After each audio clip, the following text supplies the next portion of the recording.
Chapter 5 Return with Chand Patil's Marriage Party. As hinted in the last chapter, I shall now describe first how Sai Baba returned to Shirdi after his disappearance. There lived in the Aurangabad district, Nizam state, in a village called Dhoop, a well-to-do Mohammedan gentleman by name Chand Patil. While he was making a trip to Aurangabad, he lost his mare. For 2 long months he made a diligent search but could get no trace of the lost mare. After being disappointed, he returned from Aurangabad with the saddle on his back. After travelling for a course and a half, he came on the way to a mango tree at the foot of which sat a fakir. He had a cap on his head, wore kafni and had a satka under his arm, and he was preparing to smoke a chilim. On seeing Chand Patil pass by, he called out to him and asked him to have a smoke and to rest a little. The queer fellow or fakir asked him about the saddle. Chand Patil replied that it was of his mare, which was lost some time back. The fakir asked him to make a search in the nala close by. He went, and the wonder of wonders, he found the mare there. He thought that this fakir was not an ordinary man, but an awliya, a great saint. He returned to the fakir with the mare. The chilim was ready for being smoked, but 2 things were wanting. 1, a fire to light the pipe, and 2, water to wet the chapi, that is, a piece of cloth through which smoke is drawn up. The fakir took his prong and thrust it forcibly into the ground, and out came a live ember which he put on the pipe. Then he dashed the satka on the ground, from where water began to ooze. The chapi was wetted with that water, then wrung out and wrapped round the pipe. Thus, everything being complete, the fakir smoked the chilim and then gave it also to Chand Patil. On seeing all this, Chand Patil was wonderstruck. He requested the fakir to come to his home and accept his hospitality. Next day, he went to Patil's house and stayed there for some time. Patil was a village officer of Dhoop. His wife's brother's son was to be married, and the bride was from Shirdi. So, Patil made preparations to start for Shirdi for the marriage. The fakir also accompanied the marriage party. The marriage went off without any hitch. The party returned to Dhoop except the fakir, who stayed back in Shirdi and remained there forever. How the fakir got the name Sai. When the marriage party came to Shirdi, it alighted at the foot of a banyan tree in Bhagat Masalpati's field near Khandoba's temple. The carts were loosened in the open courtyard of Khandoba's temple, and the members of the party descended one by one, and the fakir also got down. Bhagat Masalpati saw the young fakir getting down and accosted him, "Ya Sai, welcome Sai." Others also addressed him as Sai, and thenceforth he became Sai Baba. Contact with other saints. Sai Baba began to stay in a deserted masjid. One saint named Devidas had been living in Shirdi for many years before Baba came there. Baba liked his company. He stayed with him in the Maruti temple in the Chavadi and for some time lived alone. Then came another saint by name Janaki Das. Baba spent most of his time in talking with him, or Janaki Das went to Baba's residence. So also one Vaishya householder saint from Puntabe by name Gangagir always frequented Shirdi. When he first saw Sai Baba carrying pictures of water in both hands for watering the garden, he was amazed and said openly, "Blessed is Shirdi that it got this precious jewel." This man is carrying water today, but he is not an ordinary fellow. As his land, Shirdi, was fortunate and meritorious, it secured this jewel. So also one famous saint by name Anandnath of Yevala Mutt, a disciple of Akulkot Maharaj, came to Shirdi with some people. When he saw Sai Baba, he said openly, "This is a precious diamond in reality. Though he looks like an ordinary man, he is not a gar, that is ordinary stone, but a diamond. You will realize this in the near future." Saying this, he returned to Yevala. This was said while Sai Baba was a youngster. Baba's dress and daily routine. In his young days, Sai Baba grew the hair on his head, never had his head shaved. He dressed like an athlete. When he went to Rahata, which is 3 miles from Shirdi, he brought with him small plants of marigold, jay and juhi, and after cleaning them, he planted and watered them. A devotee by name Vamantatya supplied him daily with 2 unbaked earthen pitchers. With these, Baba himself used to water the plants. He drew water from the well and carried the pitchers on his shoulders. In the evening, the pitchers were kept at the foot of the neem tree. As soon as they were placed there, they broke, as they were made of mud and not baked. Next day, Tatya supplied 2 fresh pitchers. This course went on for 3 years, and with Sai Baba's toil and effort, there grew a garden. On this site, at present, stands a big mansion, Samadhi Mandir of Baba, which is now frequented by so many devotees. The story of the Paduka's footprints under the neem tree. A devotee of Akkalkot Maharaj by name Bhai Krishnaji Ali Bagkar worshipped the fort of Akkalkot Maharaj. He once thought of going to Akkalkot, which is in Solapur district, take the darshan of the Padukas, that is footprints of the Maharaj, and offer his sincere prayer there. But before he could go there, he got a vision in his dream. Akkalkot Maharaj appeared in the vision and said to him, "Now Shirdi is my resting place. Go there and offer your worship." So Bhai changed his plan and came to Shirdi, worshipped Baba, stayed there for 6 months and was happy. As a reminiscence of this vision, etc., he prepared the Padukas and installed them on an auspicious day of Shravan Shaka 1834, which is 1912 AD, under the neem tree with due ceremonies and formalities conducted by Dada Kelkar and Upasani. One Dikshit Brahmin was appointed for worship and the management was entrusted to devotee Sagun. Complete version of the story. Mr. B.V. Dev, retired Mamlatdar of Dhana and a great devotee of Sai Baba, made enquiries about this matter with Sagun Meru Nayak and Govind Kamlaka Dikshit and has published a full version of the Padukas in Sai Leela, volume 11, number 1, page 25. It runs as follows. In 1834 Shaka, which is 1912 AD, one Dr. Ramrao Kothare of Mumbai came to Shirdi for Baba's darshan. His compounder and his friend Bhai Krishnaji Ali Bagkar accompanied him. The compounder and Bhai became intimate with Sagun Meru Nayak and G.K. Dikshit. While discussing things, these persons thought that there must be some memorial of Sai Baba's first advent at Shirdi and his sitting under the holy neem tree. They thought of installing Baba's Padukas there and were going to make them of some rough stone.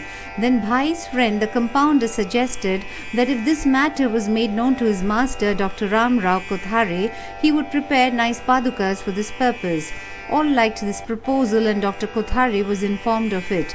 He came to Shirdi and drew a plan of the Padukas. He went to Upasani Maharaj in Khandoba's temple and showed him his plan. The latter made many improvements, drew lotus flowers, conch, disc, mace, etc. and suggested that the following shloka, that is verse regarding neem tree's greatness and Baba's yogic powers, be inscribed. The verse was as follows. Sada nimba vrikshasya mooladhivasat sudhastravinam tiktam apiyapriyam tam tarum kalpa vrikshadikam sadayantam namamishwaram sadgurum sainatham. The meaning is, I bow to the Lord Sainath, who by his constant stay at the foot of the neem tree, though bitter and unpleasant, made it was yet oozing nectar. The oozing of this tree is called Amrit, that is nectar, on account of its healing properties, and it is superior than the Kalpa Vriksha, wish-fulfilling tree. Upasani's suggestions were accepted and carried out. The Padukas were made in Mumbai and sent to Shirdi with the compounder. Baba said that they should be installed on the Paurnima of Shravan. On that day at 11 a.m., G.K. Dikshit brought them on his head from Khandoba's temple to the Dwaraka Mai in a procession. Baba touched the Padukas, saying that these are the feet of the Lord, and asked the people to install them at foot of the neem tree. A day earlier, one Parsi devotee of Mumbai named Pasta Sheth sent rupees 25 by money order. Baba gave this sum for the installation of the Padukas. The total expense of installation came up to rupees 100, out of which rupees 75 were collected by subscriptions. For the first 5 years, G.K. Dikshit worshipped the Padukas daily, and then this was done by Lakshman Kacheswar Jakhadi. In the first 5 years, Dr. Kothare sent rupees 2 per month for lighting the lamp, and he also sent the railing round the Padukas. The expense of bringing the railing from the station to Shirdi and roofing was paid by Sagun Meru Nayak. Now Jakhadi does the worship and Sagun Meru Nayak offers the Naivedya and lights the evening lamps. Bhai Krishna Ji was originally a devotee of Akkalkot Maharaj. He had come to Shirdi at the installation of the Padukas in Shaka 1834 on his way to Akkalkot. He wanted to go to Akkalkot after taking the darshan of Baba. He asked Baba's permission for this. Baba said, "Oh, what is there in Akkalkot? Why did you go there? The Maharaj of that place is here, myself." Hearing this, Bhai did not go to Akkalkot. He came to Shirdi off and on after the installation of the Padukas. Mr. B.V. Dev concluded that Hemant Pant did not know these details. Had he known them, he would not have failed to depict them in his Satcharita.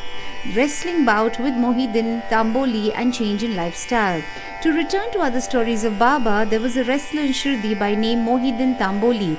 Baba and he did not agree on some points and both had a fight. In this, Baba was defeated. Thenceforth, Baba changed his dress and mode of living. He donned kafni, wore a langot and covered his head with a piece of cloth. He took a piece of sackcloth for his bed and was content with wearing torn and worn-out rags. He always said that poverty is better than kingship, far better than lordship. The Lord is always brother of the poor. Gangagir was also very fond of wrestling. Once, while he was wrestling, a similar feeling of dispassion descended over him, and at the proper time he heard the voice of an adept saying that he should wear out his body playing with God. So, he too gave up samsara and turned towards God realization. He established a mutt on the banks of the river near Puntambe and lived there with his disciples. Sai Baba did not mix and speak with the people. He only gave answers when he was questioned. By day he always sat under the neem tree, sometimes in the shade of a babul tree near the stream on the outskirts of the village. In the afternoon he used to walk at random and go at times to Neemgaon. There he frequented the house of Bala Sahib Dengle. Baba loved Mr. Bala Sahib. His younger brother, named Nana Sahib, had no son, though he married a second wife. Bala Sahib sent Nana Sahib for taking darshan of Sai Baba, and after some time with his grace, Nana Sahib got a son. From that time onwards, people began to come in large numbers to see Sai Baba, and his fame began to spread and reach Ahmednagar. From thence, Nana Sahib Chandorkar and Keshav Chidambar and many others began to come to Shirdi. Baba was surrounded by his devotees during day and slept at night in an old and dilapidated masjid. Baba's paraphernalia at this time consisted of a chilum, tobacco, a tamril, long kafni, a piece of cloth round his head, and a satka which he always kept with him. The piece of white cloth on the head was twisted like matted hair and flowed down from the left ear on the back. This was not washed for weeks. He wore no shoes, no sandals. A piece of sackcloth was his seat for most of the day. He wore a kupin, and for warding off cold he always sat in front of a dhuni facing south, with his left hand resting on the wooden railing. In that dhuni he offered an oblation of egoism, desires, and always uttered Allah Malik. The masjid in which he sat was only of 2-room dimensions, where all devotees came and saw him. After 1912, there was a change. The old masjid was repaired and a pavement was constructed. Before Baba came to live in this masjid, he lived for a long time in a place Takia, where, with ghunguru tied on his ankles, Baba danced beautifully and sang with tender love. Turning water into oil. Sai Baba was very fond of lights. He used to borrow oil from shopkeepers and keep lamps burning the whole night in the masjid and temple. This went on for some time. The baniyas who supplied oil, gratis, once met together and decided not to give him oil. When, as usual, Baba went to ask for oil, they all gave him a distinct no. Unperturbed, Baba returned to the masjid and kept the dry wicks in the lamps. The baniyas were watching him with curiosity. Baba took the tundral, which contained very little oil, put water into it and drank it, and then forced it out to fall into the container. After consecrating the tin pot in this way, he again took the water from the tin pot and filled all the lamps with it and lighted them. To the surprise and dismay of the watching baniyas, the lamps began to burn and kept burning the whole night. The baniyas repented and apologized, and Baba forgave them and asked them to be more truthful in the future. The pseudo Guru Jawahar Ali. 5 years after the wrestling bout above mentioned, one fakir from Ahmednagar by name Jawahar Ali came to Rahata with his disciples and stayed in Bakhal near Virabhadra temple. The fakir was learned, could repeat the whole Quran, and had a sweet tongue. Many religious and devout people of the village came to him and began to respect him. With the help of the people, he started to build an Eidgah near the Virabhadra temple. There was some quarrel about this affair, on account of which Jawahar Ali had to leave Rahata. Then he came to Shirdi and lived in the masjid with Baba. People were captured by sweet talk, and he began to call Baba his disciple. Baba did not object and consented to be his chela, that is, disciple. Then both Guru and Chela decided to return to Rahata and live there. The Guru never knew his disciple's worth, but the disciple knew the shortcomings of the Guru still. He never disrespected him, observing carefully his duties. He even served the master in various ways. They used to come to Shirdi off and on, but their main stay was in Rahata. The loving devotees of Baba in Shirdi did not like that Baba should stay away from them in Rahata. So they went in a deputation to bring Baba back to Shirdi. When When they met Baba near the Eidgah and told the purpose for which they came, Baba said to them that the fakir was an angry, ill-tempered fellow. He would not leave him and that they should better go back to Shirdi without him before the fakir returned. While they were thus talking, the fakir turned up and was very angry with them for trying to take away his disciple.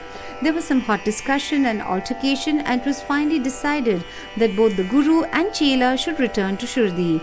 And so they returned and lived in Shirdi. But after a few days, the Guru was tested by Devidas and he was found wanting. 12 years before Baba arrived in Shirdi with a marriage party, this Devidas, aged about 10 or 11 years, came to Shirdi and lived in the Maruti temple. Devidas had fine features and brilliant eyes, and he was dispassionate, incarnate, and a dhyani. Many people, namely Tatya Kote, Kashinath and others, regarded him as a guru. They brought Jawar Ali in his presence, and in the discussion that followed, Jawar was worsted and fled from Shirdi. He went and stayed in Bijapur and returned after many years to Shirdi and prostrated himself before Sai Baba. The delusion that he was Guru and Sai Baba his Chela was cleared away, and as he repented, Sai Baba treated him with respect. In this case, Sai Baba showed by his conduct how one should get rid of egoism and do the duties of a disciple to attain the highest end, that is, self-realization. The story is told here according to the version given by Malsapati, who is a great devotee of Baba. In the next chapter, Ram Navami festival, the masjid, its former condition and later improvement in it, etc., will be described. Bo to Shri Sai, peace be to all.